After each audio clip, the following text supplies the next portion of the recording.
distrust that Black Americans may feel towards medicine, I think, is really grounded in some historical examples. One of them is with J. Marion Sims, who's known as one of the fathers of modern OBGYN, and he performed these barbaric experiments on enslaved women without anesthesia. And the other that people often talk about is with the US Public Health Tuskegee syphilis experiments, where hundreds of Black men with syphilis were enrolled in these studies and kept in this study without any treatment. The vaccine development is really unique for COVID. And one of the things that we doctors are hearing is people are saying, Doc, we don't want to take this vaccine because it was developed too quickly. And that makes a lot of sense, but it's important that you understand how the COVID vaccine got developed so quickly. And one of the ways is because when SARS-CoV-2, which is what causes COVID, became something that we all knew about, we'd actually already known about a previous version of SARS, which was SARS-CoV-1. And so one of the reasons why scientists could go so fast is because they already knew the genetic makeup of the SARS coronaviruses. And so it made it easier for them to know what they were going to be trying to vaccinate against. The worry about getting COVID-19 from the vaccine definitely makes sense, but that is the reason why scientists and virologists spent so much time testing the vaccine. Because the thing that you don't want to do with the vaccine is to give someone the vaccine and then they get the actual illness that you're trying to prevent. So all of those studies, and you might hear those studies described as phase 1, phase 2, and phase 3, those are studies where they're looking exactly for that. Could this vaccine make someone actually get COVID and get sicker? And what they have found is that the vaccine is incredibly safe. The vaccine will decrease your chances of having severe COVID and decrease your chances of getting COVID at all. So if you have concerns about getting the COVID-19 vaccine, I would say that your concern is absolutely valid. It's important that you get all of your questions answered. And so talk to your clinician or your doctor. If you're going to be going in potentially to get the vaccine, feel free to take your time and ask questions.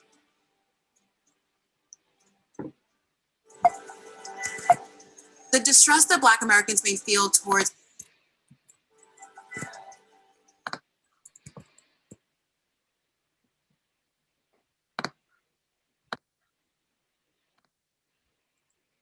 Hello, everyone.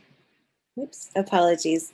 Hi, everyone, and welcome to our webinar, The Science Behind Getting Vaccinated. Today's meeting is being recorded and live streaming on the YouTube channel, and the link is in the chat. If you'd like to communicate with one another, please use the chat function, as all microphones and cameras are disabled. For all questions, please use the Q&A function, and we'll ensure all questions are answered at the end of the program. Now I'd like to turn it over to NAMIC's President and CEO, A. Shawnice Washington. Thank you, Susan, and good afternoon, everyone. On behalf of NAMIC National and in partnership with BET Networks, it is my pleasure to welcome you to today's conversation. NAMIC is celebrating 40 years of accomplishing our mission to educate, advocate, and empower for multi-ethnicity in the media, entertainment, and communications industry. We hope you will join or renew your membership today and continue to enjoy the many benefits of NAMIC, including today's programming. We have a lot of ground to cover, so let's get started. When you logged on, you saw impactful videos brought to you by BET Networks and health video producers, Healthy Nation. They teamed up to launch a digital content initiative to provide informative, culturally relevant health and medical information to help address healthcare disparities among African Americans. Healthy Nation content has been featured on BET since the start of the year, and audience traffic to the site has far surpassed their expectations. By featuring Black health experts and Black patients, Healthy Nation and BET create relatable, credible consumer health content and work to build confidence in healthcare among a traditionally skeptical audience. Join me in thanking NAMIC National Board Member Sean Gupta Senior Vice President, Strategy and Business Operations at BET Networks, and all of our friends at BET for partnering with us today. It is now my pleasure to introduce today's panel. Our first panelist, Dr. Robert Drummond, is the Urgent Care Lead Physician and Director of Laboratory Services at Optum. Dr. Drummond uses social media to break down complex medical topics into easily understood lessons on health. His easy to understand approach to medicine has proven to be invaluable during the COVID-19 pandemic. A regular on the hit Bravo reality TV show, Married to Medicine Los Angeles, Dr.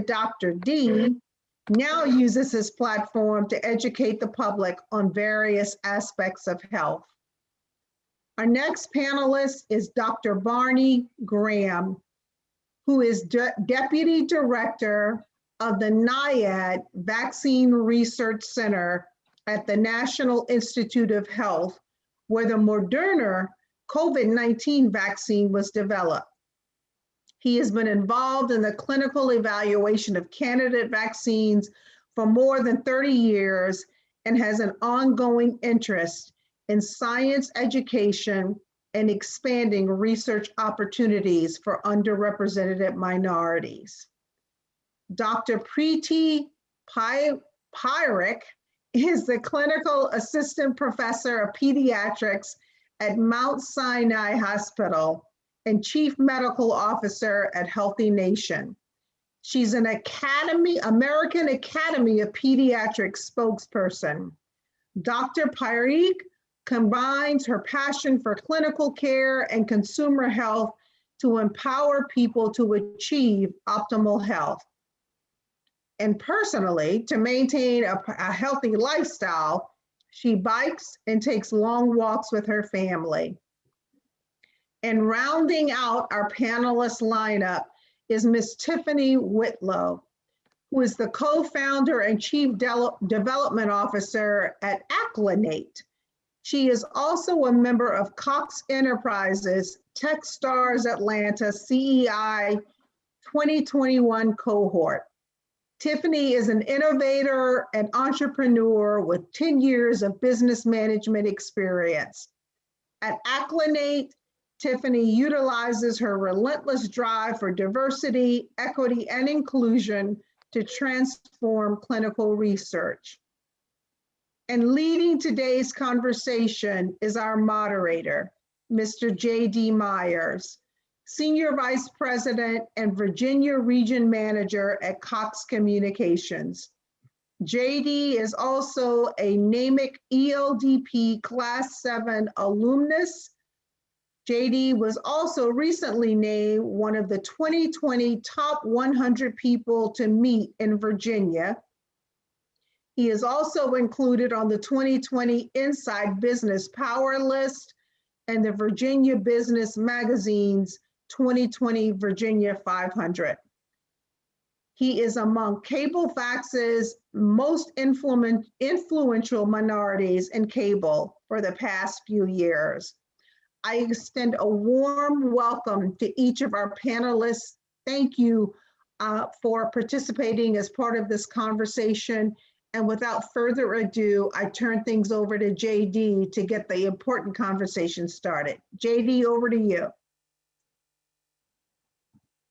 Thank you, Shanice. I really appreciate it. And I appreciate all of you who have joined. We've got hundreds of people who've registered to be part of this process and to walk through this educational process, as well as it's streaming on YouTube. So there's a lot happening right now, but this is a very important topic and a very, very important time. So getting a vaccination is a personal choice. But to help defeat COVID-19, which is probably the big thing we got to talk about today, 70% or more of us need to be vaccinated. So right now, the vaccine may be prioritized to people over 65 years of age or individuals with serious health conditions, essential workers, and educators. But I think you've heard that vaccines help protect you, your family, and everyone you encounter. They have also been thoroughly tested and found to be overwhelmingly safe and effective. But there is a segment of the population, and many of you on this call right now today, that is hesitant to take the vaccine. And even though many of us may say publicly, we're all in to vaccinate America, but the adoption rate of the vaccine may be singing a slightly different tune. Let me explain. 3 out of 5 adults say they'd get the vaccine, but people of color remain far less willing. So that's where the discussion starts today. How can we shed some light, or should I say, how can we shed some science behind the vaccine to assist individuals like many of us to make an educated decision on getting the vaccine and getting vaccinated or not? So let's talk vaccine. I know there's been a lot of discussion about the COVID-19 vaccine, but at first, can we just address the elephant in the room? I can't keep count of the number of times people have asked me about the Tuskegee experiment and the COVID-19 vaccine, as it's one and the same. So I'd like to ask, and I'll start with Dr. Graham, to ask him about his thoughts about the discussion about this thought-provoking topic. Because if many of you didn't know, Dr. Graham and his lab of scientists were the lab that generated the first vaccine. The Moderna vaccine was generated by his lab under his team's leadership. So I'm going to let him begin to have this conversation with us. So we'll start with Dr. Graham. Thank you, and it's a pleasure to be here with you today. I look forward to our discussions.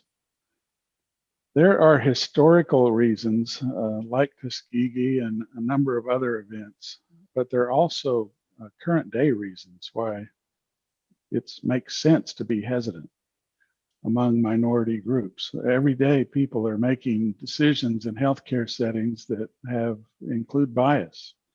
And you've seen a lot of that reported in the news, even during this last year of pandemic. So there is a lot of reasons to be hesitant. There are also some reasons to be confident. And so instead of talking about hesitancy, maybe we should talk about how do we improve confidence? Because there's also reasons to be confident. And one of those is the transparency with which this process has occurred. There have been news reports on some of the advances, even interim lab assays that have occurred before results could be published or even put out in a press release. So there's been an unprecedented level of transparency in this process during this last year. There are independent review panels. The FDA is independent from the developers, and it turns out that we have an extreme level of efficacy, meaning that the vaccine is working even better than we had hoped.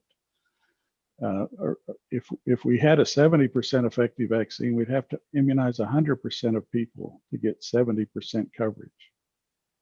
With a vaccine this good, we may only need to immunize 70 or 80% of people to get coverage. So I think there's historical and current day reasons to be skeptical. And I think skepticism is good, asking questions is good, but then you have to go get the answers so you can be more confident. Excellent. Thank you, Dr. Graham. Dr. Drummond, would you like to add to this? Yes, I would just like to piggyback off of what Dr. Graham stated. I think it's important that we do acknowledge, as you mentioned, the elephant in the room in regards to things like the Tuskegee experiment. But what I try to tell my patients is what happened as a result from that. And anyone that does research understands that working with human subjects, going through an IRB is probably one of the hardest things to do. And those IRB, which is the review board that they have, those internal review boards came about because of things like the Tuskegee experiment, right? Where you have to have informed consent, and you have to have an ethical component to your experiments and to your research. And then there are independent boards. And I would be honest with people and tell them, I think those review boards are waiting for something in order to kind of shut things down. So when you see things move smoothly through a process, know that there are a lot of individuals from all backgrounds that are on these boards that are looking through it with a fine-tooth comb, making sure that things stay stay ethical. And that's what we have today. And that's the difference between 30s, 40s, 50s, 60s, and 70s versus where we are in medical research today. Excellent. Excellent. Thank you for that. All right, I'm going to shift gears a little bit and let's kind of talk really about the vaccine. I get a lot of questions that came in. I'm looking at some of these right now in the chat window, and it says, should I get the vaccine? And if I get it, what's the difference between the vaccines that are available today? So Dr. Drummond, I'm going to start with you. Well, I've tried to do a good job of making some videos to help people understand these, but really quickly, yes, I say you should get the vaccine. That goes to whether or not you've had COVID-19 or not. The studies show that you actually have an extra level of protection probably if you've had COVID-19 and received both doses of the vaccine. I did it myself. I had COVID-19 and I received both doses of the Moderna vaccine. But when you break down all the vaccines and you say, what's in it? What are they giving me? We talk about the two. Let's just stick to the two that are available as of today, the Moderna and the Pfizer vaccines. Very, very similar origin in terms of their, the thought process and how they were developed. And a simple way of saying what's actually in them is modified messenger RNA, which is the version of a strip of little nucleotides, A's, T's, A's, U's, C's, and G's that tell the cell what to do and what to make. So you have a modified version of that. It's not the actual virus. It's just a modified version towards the spike protein of the virus. You have sucrose, which is sugar. You have some salts in there, and you have lipids. That's what's inside of the vaccines. Little differences here or there between the two that are available. But in my opinion, yes, you should get it, and yes, you should get it even if you've had COVID-19.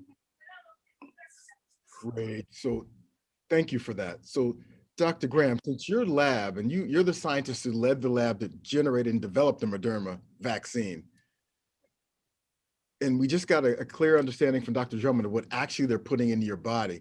One of the big questions that go to that is it going to make me sick? Well, the purpose of a vaccine is to activate the immune system and start generating memory.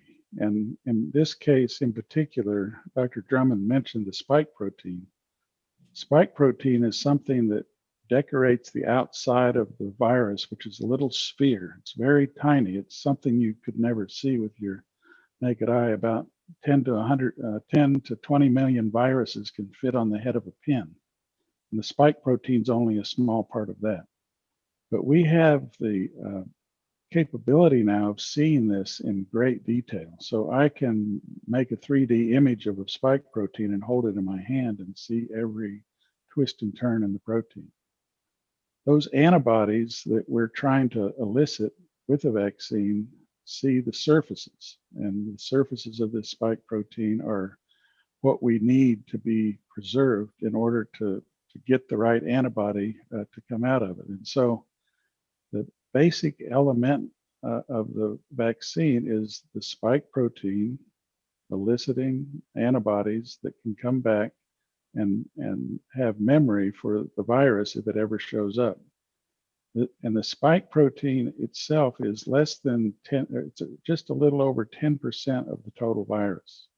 So that it's not the whole virus. You cannot get infected with the mRNA or with the spike protein. And so in that sense, it's very safe. Awesome. Thank you very much, Dr. Graham. So we're going to swing back to this question towards the end, because I must have 7 questions about specific questions that I think a lot of these individuals are going to have to talk to their primary care doctors about should I take the vaccine because I have this particular health situation, which I'm not sure anyone here is going to have the ability to address.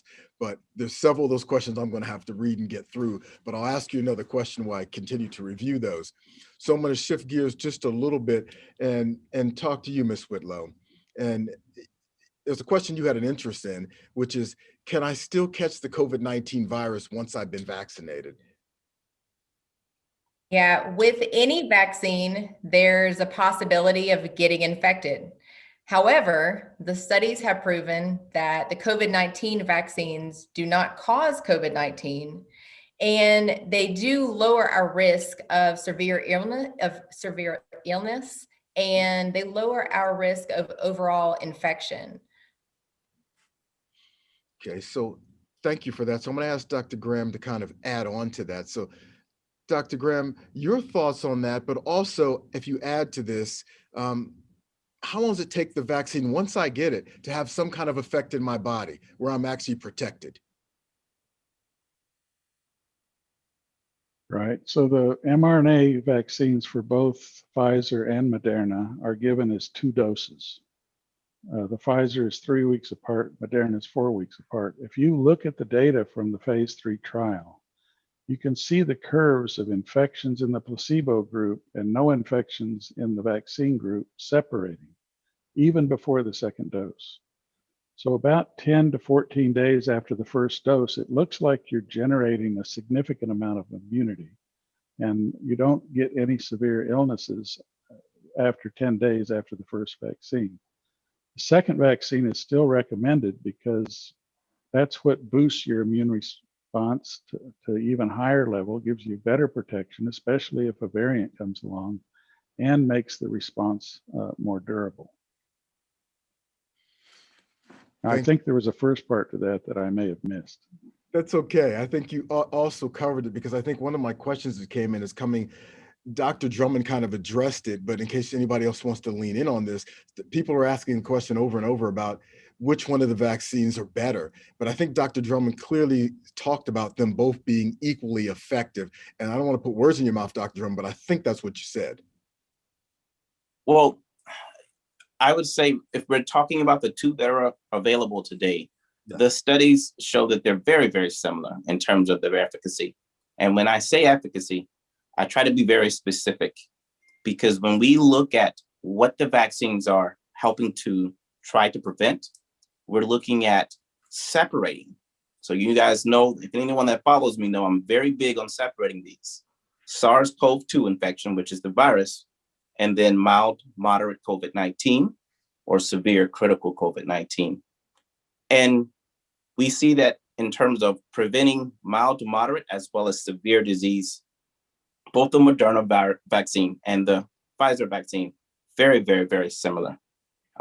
With the reports that were submitted being roughly 95% effective at preventing what we call symptomatic SARS-CoV-2 infection. Okay, so that's going to be your mild, moderate disease. But in terms of severe disease, it was virtually 100% effective at preventing severe COVID-19. And that's going to be your hospitalizations, your ICU visits, et cetera. And so that's what the studies from Moderna and Pfizer vaccines showed us. Excellent. Thank you for that, Dr. Drummond. So, Dr. Graham, I have to do an audible and go backwards for a minute and ask you another question about the vaccine and the work that you did to develop that vaccine, you and your team. There's a lot of questions in here going, okay, that vaccine was done pretty quickly. How did you do that? And is it safe because you did it so quickly? I'm going to tell you the short story, because there's a 35-year story, there's a 20-year story, and there's a 15-year story and a 1-year story. Can I get the story down? So I'm gonna try to get it down to less than 2 minutes, like you asked. We have been working on respiratory virus vaccines for a long time, and in particular, we worked on a virus called respiratory syncytial virus back between 2010, really my whole career, but between that time, we had a little breakthrough, which means we learned that the protein on the surface of that virus that's like the spike, if we held it in a particular shape or particular conformation, that it became a much better vaccine antigen. And now that protein is in phase 3 development by GSK and Pfizer as a RSV vaccine. That happened right at the time the MERS, the Middle East Respiratory Syndrome coronavirus, was coming out. And so there wasn't any known structures, what I'm talking about, understanding exactly how the protein is folded. There wasn't any known structures of coronavirus at that time. And so we started working on that in the same way. We found the structure in 2016. We learned how to stabilize it in this right shape in 2017. And since then, we've been doing mRNA experiments with Moderna on coronaviruses like MERS. And we already knew how to stabilize the protein, how to deliver it with an mRNA, and we knew that it would work very effectively. So we were prepared. That was a pandemic preparedness project. We were prepared to do this even as a demonstration project, because we went fast before there was ever a case in the US. And so this was something that's been in the planning for many, many years. That's a phenomenal answer. And it probably knocked about 7 questions out of my chat window. So I'm really happy that you shared that. That was a really great 2 minutes. So thank you for that. So I'm going to put a bow on this last subject and some of these questions and try to tie it all in one. So we know there's new variants out there that have been uncovered all across the place. We've got the South Africa version, the UK version, the Brazil version. Heard some positive things about the UK version recently. So with the current COVID-19 vaccine, will it protect me from all of them? That's question one for you, Dr. Graham. And then Dr. Drummond, I'm going to spin to you and say, will I eventually need a booster shot at some point based on this vaccine, or is it going to last forever?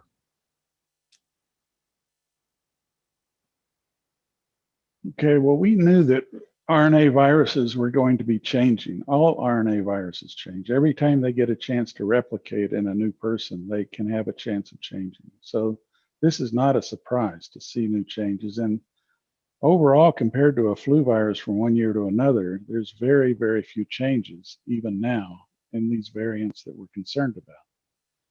And it's really only the South African or Brazilian variant, the one with a particular set of mutations in a particular part of the spike, that looks like it's starting to affect some of the potency of our antibodies against the spike. But we think there's still plenty of other antibodies that can bind the spike in different angles, different directions, different locations, and that the vaccines we have will still have a significant level of efficacy, especially against severe disease.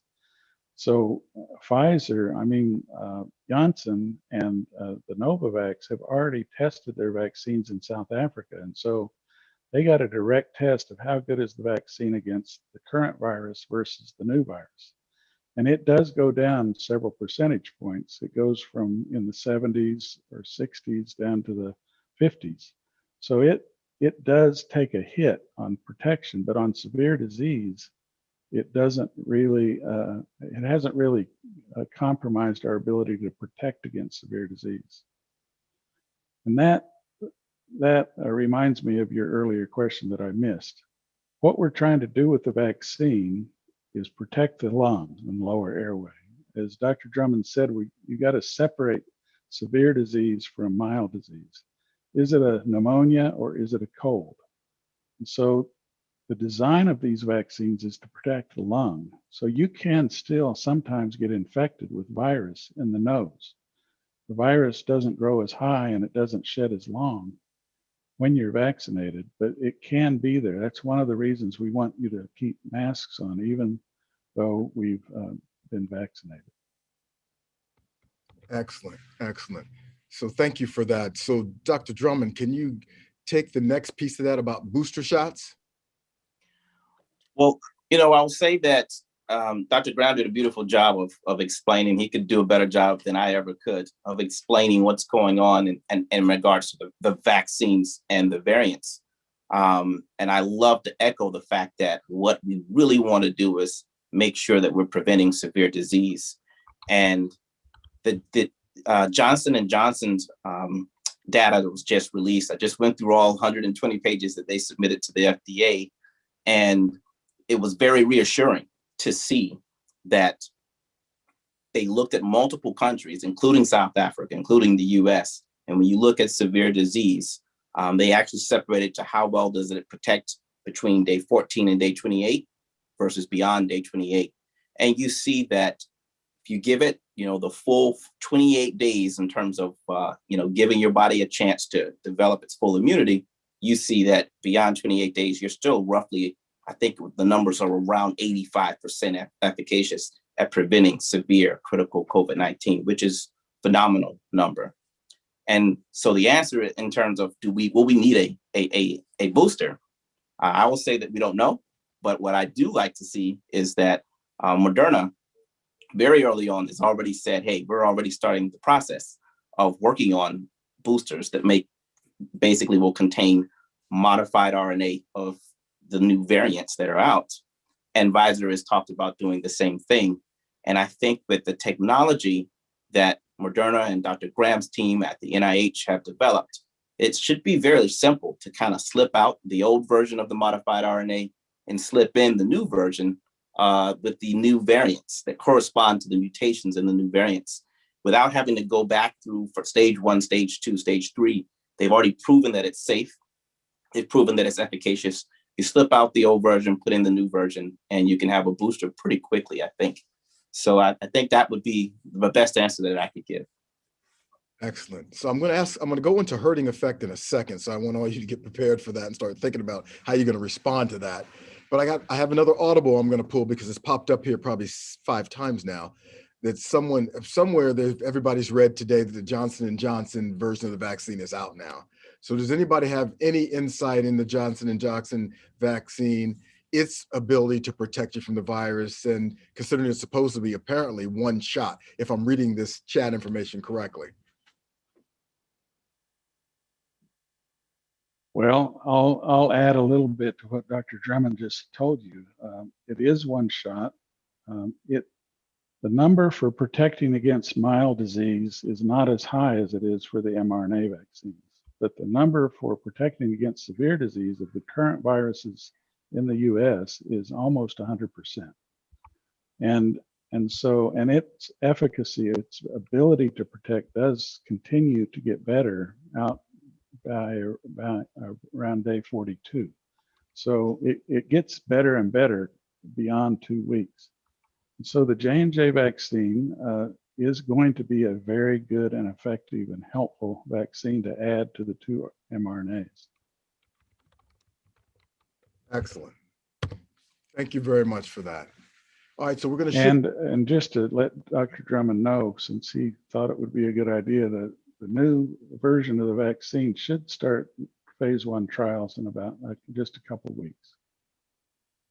Awesome. Great. Thank you. All right, so we're shifting gears a little bit, and Tiffany, I'm going to get your insight. Dr. Graham, I'm going to bring you in. Dr. Pirik, I'm going to bring you in too, because we're really going to kind of talk about herding now.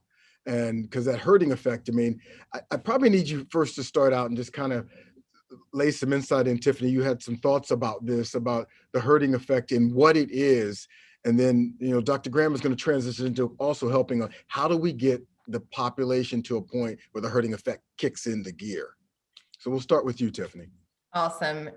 First of all, I think you're talking about the herd immunity. That's their official term. And that refers to a certain portion of our population actually being protected against the virus. And in this case, hopefully through vaccination. So that means that we have a target audience of somewhere between 70 and 80% of our population that needs to have received the vaccination in order for us to be at a herd immunity stance. And I know Dr. Graham will add to that. Absolutely. I'm sure he will. Come on, Dr. Graham. You know that I suggested a few slides to try to illustrate this, because pictures, at least for me, help. That's why I like the structure, so I can see what the spike looks like. But the pictures help. And can you just go to the next slide? This is to illustrate what happens to a non-immune versus an immune population. So the blue people are non-immune and the green people are immune. So what happens with non-immune is you get a high transmission rate, and you have a lower transmission rate within the immune people. But next slide. What you also have is more severe disease, because with more virus and more people and higher loads of virus, you have something called the force of infection that increases the severity of disease. So as we have milder disease, as we have more immune people, we'll also have milder disease in addition to lower transmission. And I want you to look at the blue couple in the middle. The blue couple in the middle is still susceptible, but they are completely surrounded by immune people. And the guy at the top, the red guy at the top who's infected, he's also surrounded by immune people. That means the transmission chain is broken. The infected person can no longer get to the couple that's uninfected. So the blue couple is protected. That might be a person with cancer or some kind of chemotherapy who wasn't able to respond to the vaccine, but this is the way herd or population immunity works. I'd rather call it community immunity or population immunity. And this is how it works. The vaccine is not just for you, it's for everybody else as well. So next slide. There's this point I think is critical because within 3 to 5 years, I think everybody's going to have some immunity to this virus. And the fundamental question you have to decide is, am I going to get it by infection or am I going to get it by vaccination? And if you do it by infection, if you take the top route, you're going to lose some people along the way. This virus, even in a total population, has a mortality rate of 1 or 2%. And it has long-term side effects in around 20% of people. Vaccinations, what we've seen so far, you have about 3 to 6 times out of 1 million of a severe allergic reaction that can be treated. So this is the choice I think most people have to make, is that you have to decide if you're going to get immune from infection or vaccination. And I'll stop there. That is the key question right there. Absolutely. So thank you both for that clarity. So Dr. Pierik, I got to bring you in now because there's a lot of parents out here that are interested in a couple things. First and foremost, you got to kind of dig into this.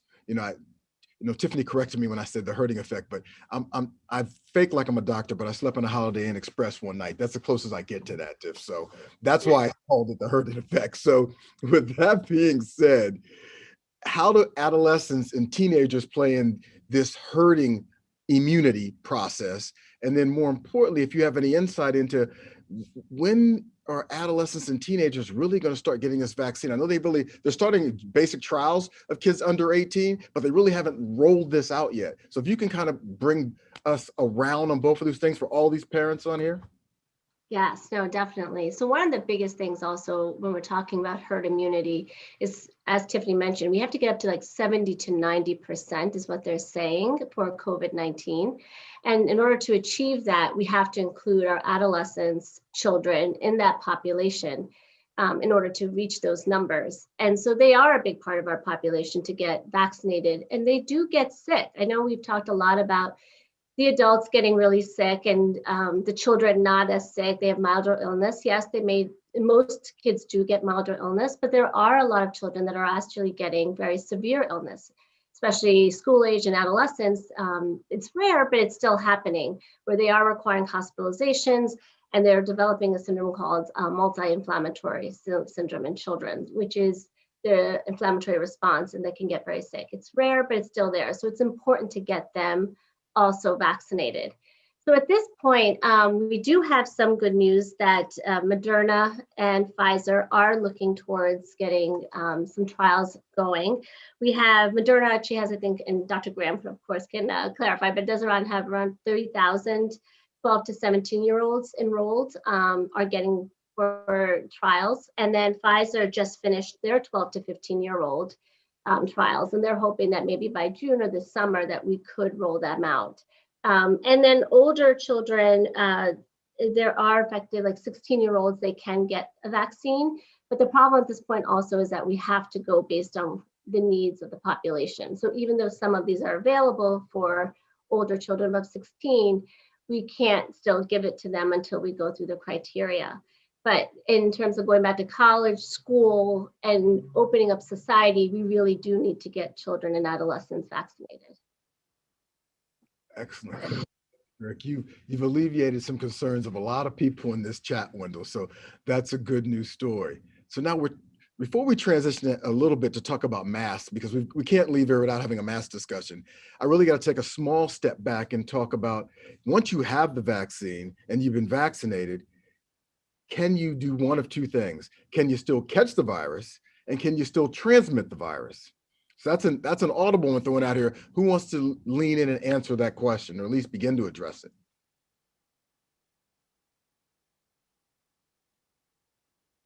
I'll go ahead and jump on that really quickly. So if we look at, again, what the data is showing us, it looks like, yes, even being vaccinated, there's a likelihood that you can still get infected.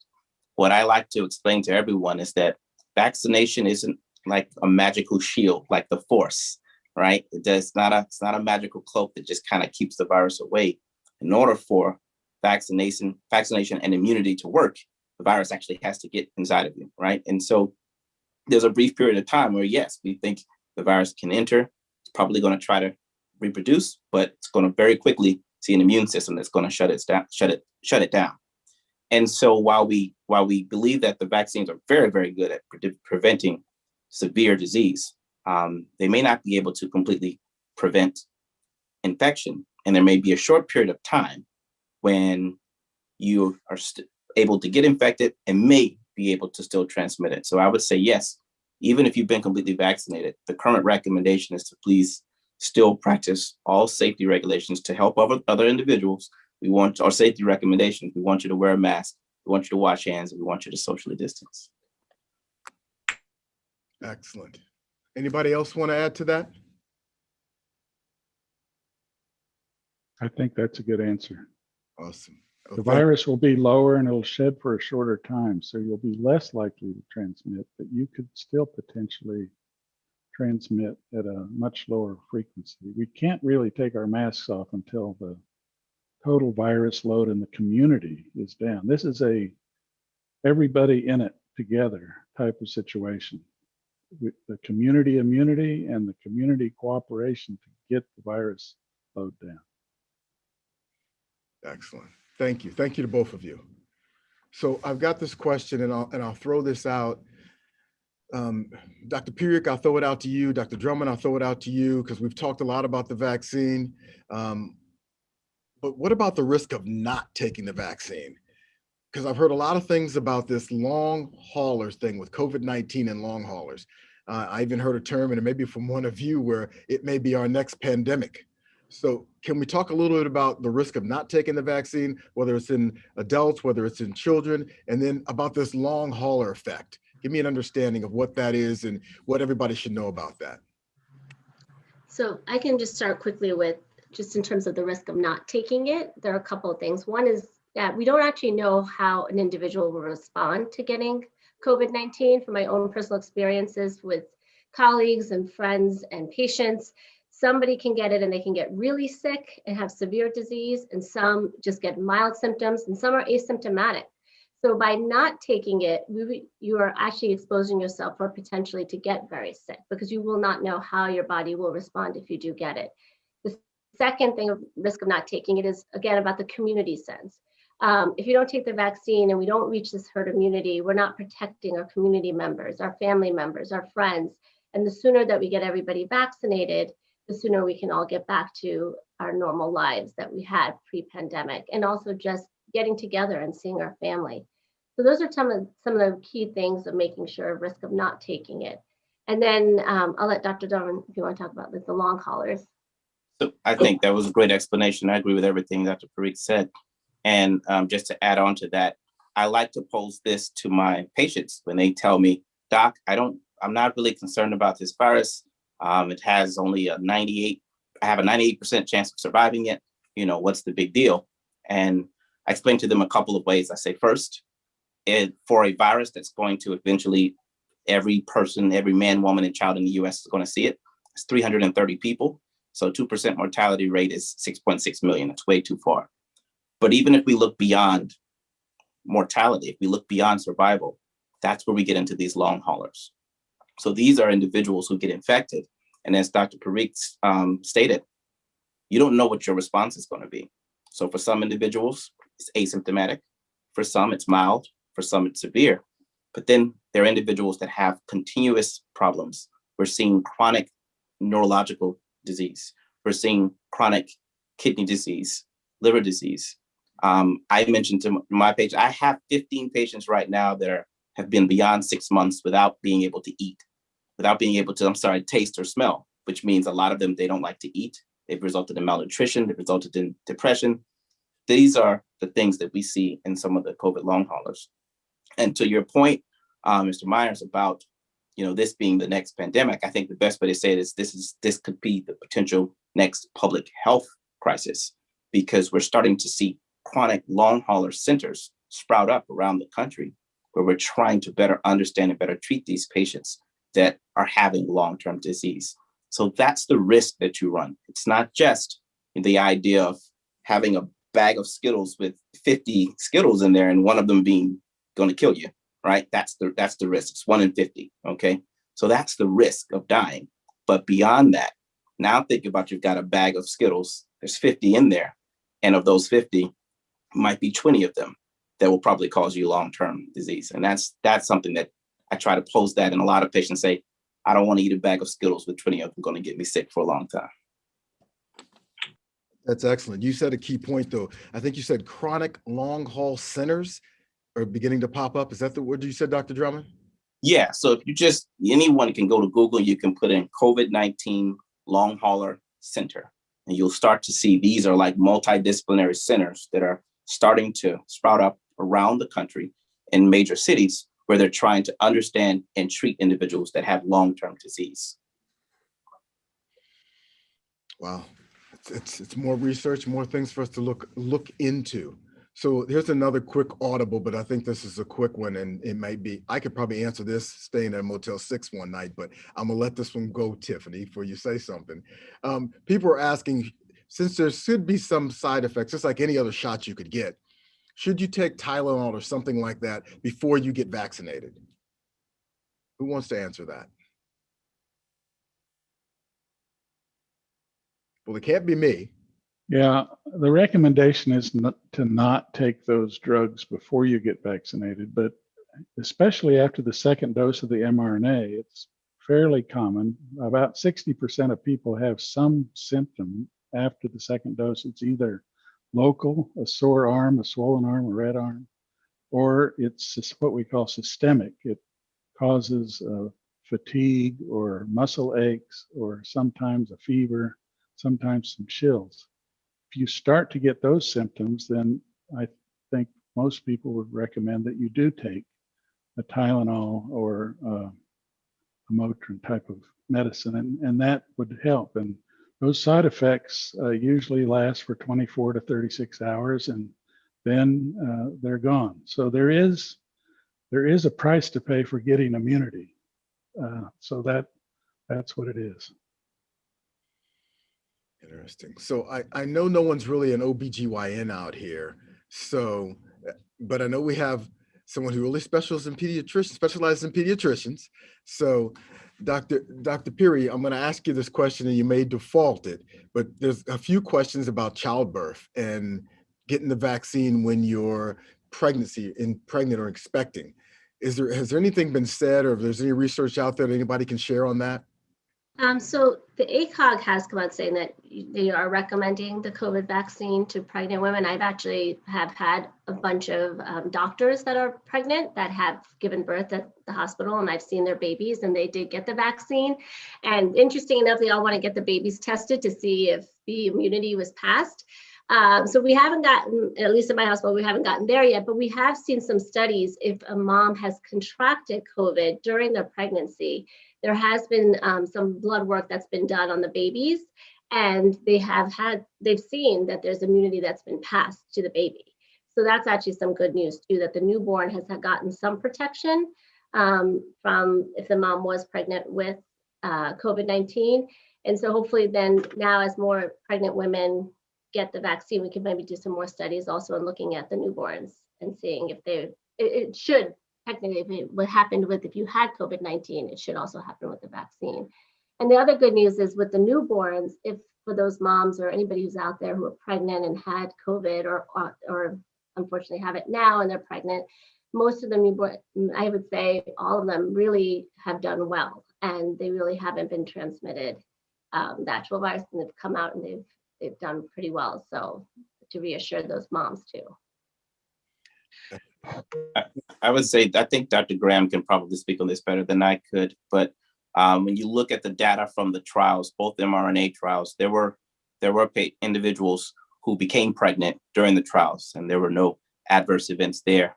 And then I believe there's currently a trial where they're enrolling up to 4,000 pregnant women to study the vaccine and those patients. But I believe Dr. Graham can probably speak to that better than I can.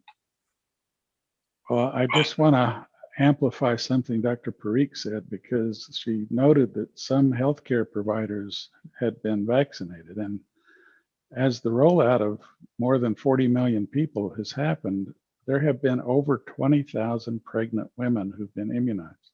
And most of those are doctors. And those doctors knew that this COVID is more severe in pregnant women than it is in non-pregnant women. And they made the choice, even without a lot of preliminary data on safety, they made the choice that the vaccine was safer than risking being infected. And so we have now a lot of data on pregnancy coming out, because all these companies have to keep records on the safety even after the vaccines are being distributed. So there's multiple ways through the CDC systems that are tracking some of these safety events. And so we're going to have a lot of information on pregnancy. Excellent, excellent. Well, Dr. Drummond, I know you have a hard stop, so I really want to ask you this question, because I see it in here several times, and I probably could answer this one myself, but there's a lot of people with food allergies, they've got ulcers, they've got kidney issues, they've got all these things, and they're going, is it okay for me to take the vaccine? I know what the answer to this is, so I'm going to let you give them the doctor answer and tell them exactly what I'm already thinking. Well, I always tell patients, because I get a lot of this on social media, people asking me their specific situations. So my first answer is always, you should talk to your primary doctor.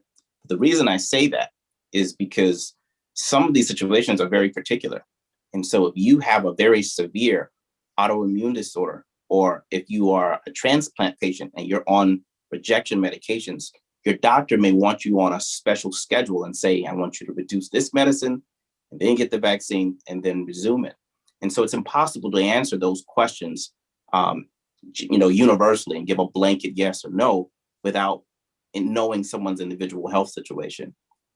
But what I do also tell them is that if you look at the trial data, they had a very good wide representation of individuals with multiple health problems. Okay, and those are included some patients with HIV, those include patients with cardiovascular disease, hypertension, et cetera.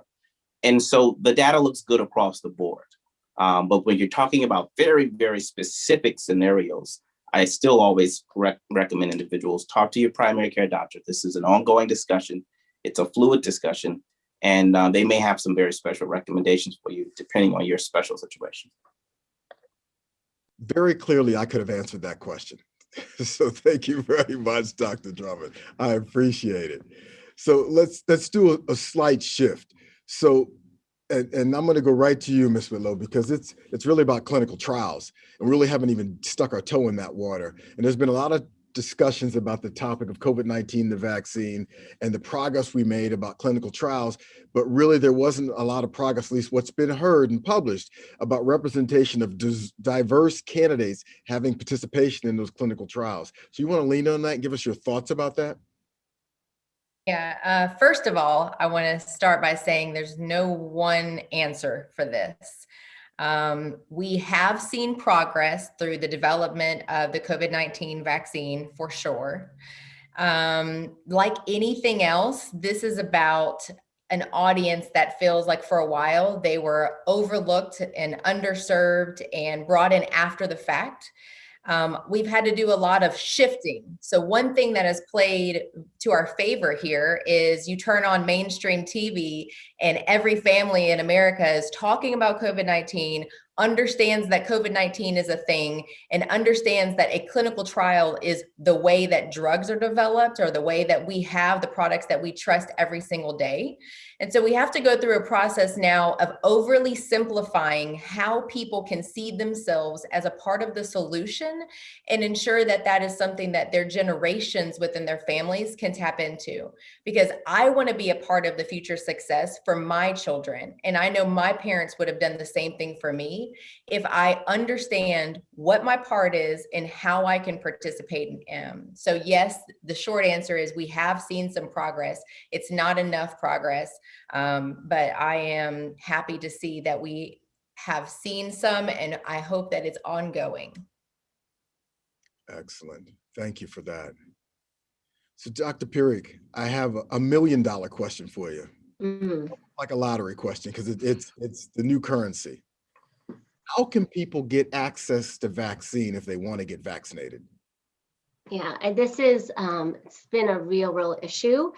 So the number one, there's a couple different options. One is there's something called vaccinefinder.gov, where you can go and you can actually put in your zip code and where you are, and it can show you in your state, in your area, where there's different locations based on your zip code.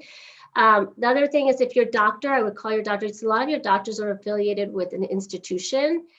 So for example, in New York City, if your doctor's affiliated with a big hospital institution, they also have access available. If again, you are in the eligible criteria, because each state, based on their supply, they still may be in the 1A, they're not up to 1B yet. So you have to check also with your state eligibility. If you qualify, that's number one and most important.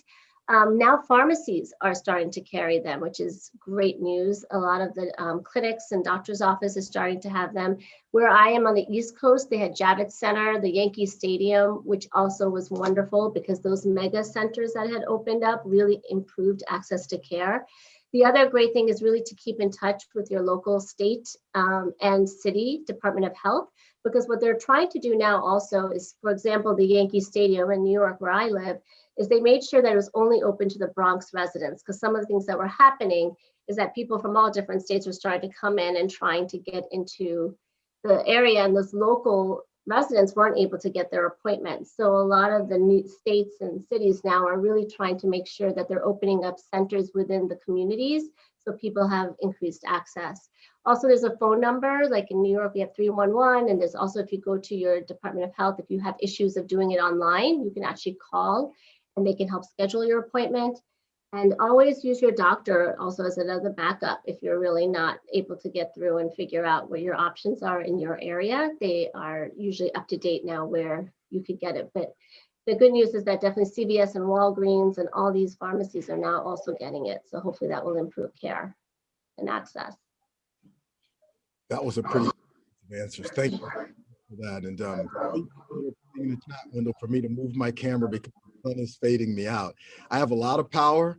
I can't control the sun, so it's gonna happen. But we're gonna do this. I know we're at time. I know there's a couple more quick questions, Dr. Drummond. I know you have a hard stop because you're gonna do this again with another group. So thank you very much. We really appreciate all your support and your great responses. I have 2 more quick questions I want to ask. If anybody else can still hold on so I can get those questions through and get those answered. And then from there, we'll kind of wrap it up and turn it back over to Shanice if we can do that. So let's go with this next question because I'm seeing it up here. There's someone that's asking a question. I don't know which one of you want to address, but I've had this question of, can I get vaccinated with more than one vaccine? Or is that going to cause a problem? And I've heard that more than once, that people want to get the Moderna, they want to get the J&J, or they want to get the Moderna and the Pfizer. So Dr. Graham, I'll start with you. And do you have some thoughts on this? I would just simply say that since I'm a scientist, I try to trust science, that I want to take it the way it's been tested. And the way it's been tested and shown to work is by taking the same product for the second dose. And so right now, there's a lot of studies going on mixing and matching different things. But I think if you want to take a vaccine that you know has been proven to work, you should take it as it's been tested. Excellent. Anybody else want to add to that? Yeah, I totally agree with Dr. Graham. I'm a believer in science. And so if it hasn't been tested, trying different vaccines, because you can have different responses in your body, and you may not get the most maximal effect if you start trying to take different vaccines. So I go based on what the studies have shown and stick with that. That's And if people, there's also something, if you keep vaccinating with the over and over, you can sometimes drive your responses down. Your immune response can regulate itself. And if you give it too much of something, it can start turning it down. So wouldn't be a good idea to go around and shop for different vaccines. excellent. Outstanding. All right, so I'll swing to this next question. Is very simply put, is if you're a long hauler, what do you do?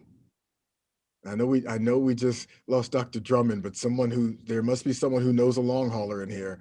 What do I do?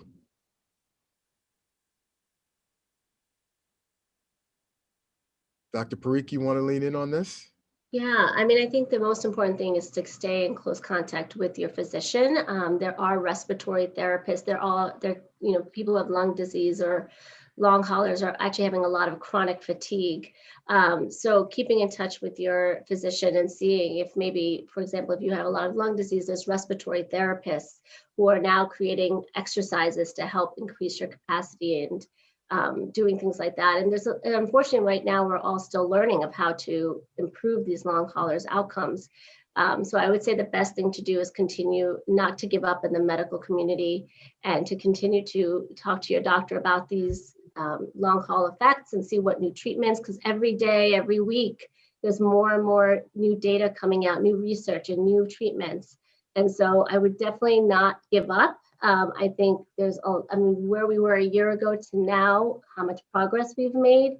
And so I'm hoping also with the long haulers, as we continue, we learn more and more about the disease, and we'll have more and more information for treatments and helping them get through it. Dr. Parikh, thank you very much for that. And I really appreciate it. I'm sure the people who put the information in there really appreciate it too.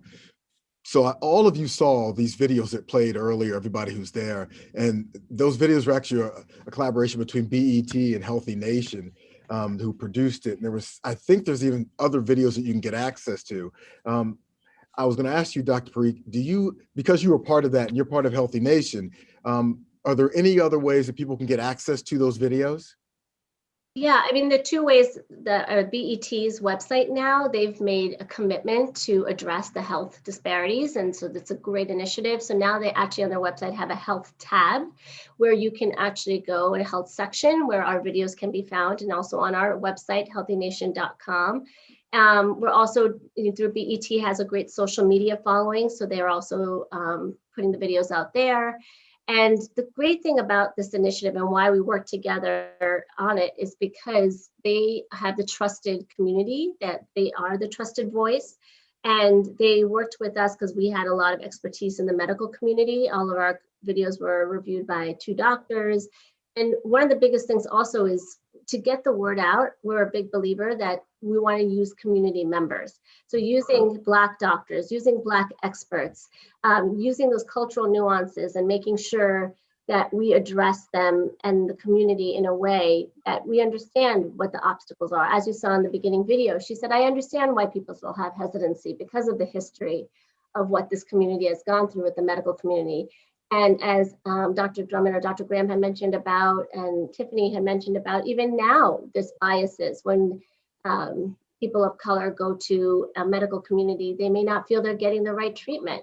And so it was really important to us to collaborate and work together in finding the best experts and using the BET's amazing trust in their community to make sure we get it right. Outstanding. I promise everybody, including my panelists, this is the final question, but I just couldn't go without asking this question. It's about donating blood in the Red Cross. So there's a lot of rumors out there that state that if you've been vaccinated, you can't donate blood or you can't donate plasma. You can't do that if you've been vaccinated. Can anybody kind of shed some light on that? And can we get the science behind that? Dr. Graham, you have anything? I'm afraid I don't know the rules. For other diseases, for instance, when we started testing HIV vaccines, the Red Cross did testing for antibodies to look for HIV. And so that created a big problem for the blood banks, and it caused a big problem for vaccine volunteers and us as well.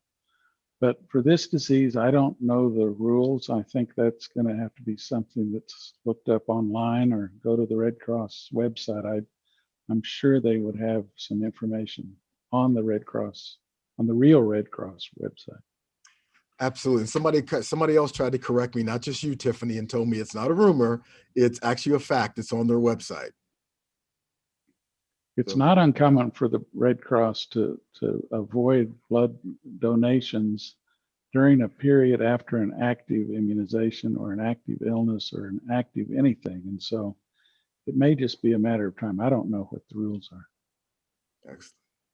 All right. So with that being said, I would ask all of you who are still here in the chat window, and there's still over 150, 125 of some of you out there. Could you just give my panelists a virtual round of applause? I really appreciate it. I can truly say that I now understand the science behind the vaccine, and I hope you would agree with me that we do definitely have clarity now on what the science is behind the vaccine. We've had a bunch, and I mean a bunch of questions that came through. You allowed me to push them all through the panel. Had no idea what I was going to ask because I just kept bringing audibles in. You guys were perfect. I mean, when I say a distinguished group of panelists, you absolutely did that. I really am thankful you flexed your schedules to spend your time with us today. And I will close with this statement. Education is power. I feel educated. I hope all of you feel educated too. So thank you again. And Shanice, I'll send it back to you. JD, thank you. Thank you. Not only thank you to you, but also to this phenomenal panel, Dr. Parikh, Dr. Drummond, Dr. Graham, Ms. Whitlow. Just a phenomenal conversation, enriched in the context of what we are all experiencing today.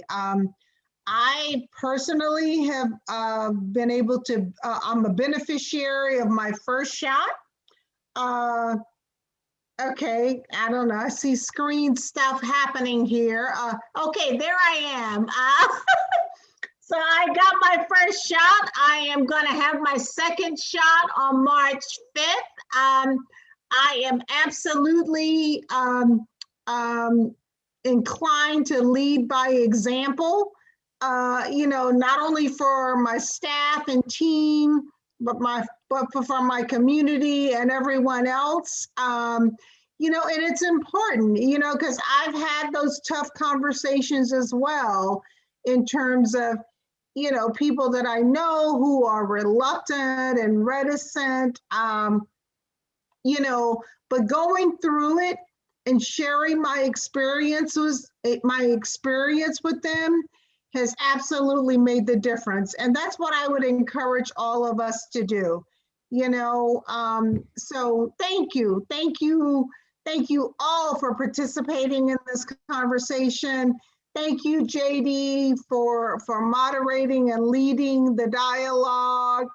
Dr. Parikh, Tiffany, Dr. Graham, this is huge. This is huge.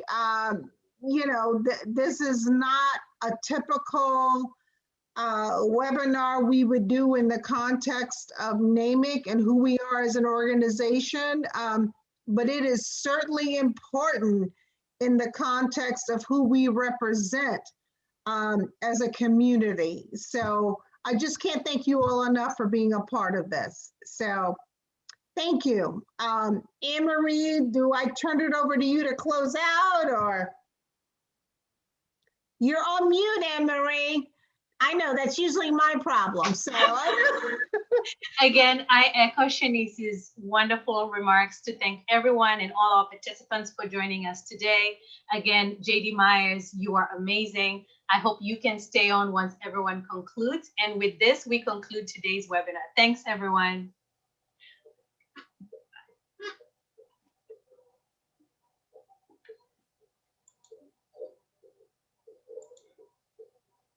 Dr. Graham, thank you so very much. Tiffany, if you're still out there, thank you very much.